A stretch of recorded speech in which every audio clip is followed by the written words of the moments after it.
Hello and welcome back to Bible in a Year. It's been a little while since I've seen you, but it's day 131 and we are in Judges 12 and 13. And today introduces us to the last of the judges, this guy called Samson. And if you're not familiar with his story, let me give away some of the details right ahead of time, in that he doesn't do very well. All kinds of issues going on in his life. And Samson, in many ways, is a bit of a picture of the rest of Israel, and in many ways a bit of a picture of us, because what we do get in today's reading is the fact that Samson was most definitely set apart by God. Right from the word go, right from even before he was conceived, he was set apart by God and for God, and yet he's a mess. He's set apart by God and for God, and yet he's not turned towards God in most aspects of his life.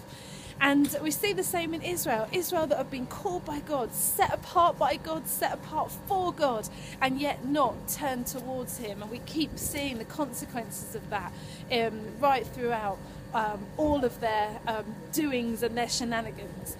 And don't we see that in our own lives? We have been set apart by God. We have been set apart for God. And yet, too often, we are not turned towards him. And the crazy thing and the most amazing thing is, we look at sometimes some of these Bible characters and go, what? Like, why on earth did God do that? Why would he choose them? Why did he set them apart if they were going to be such a nightmare? And we can sometimes think that about our own life and think, why? You know, why, God, when you knew I was going to make this choice, or you knew that I was going to mess up in this way, or I wasn't going to be right in that way, why would you choose me?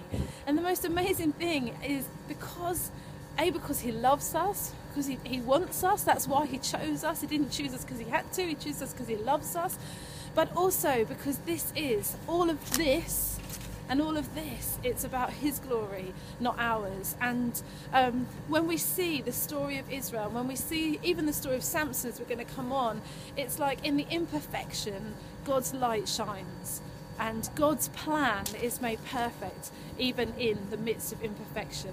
It's true in our own lives too, that when we look at ourselves and our own lives and we see all the errors, don't we then just recognise his grace all the more?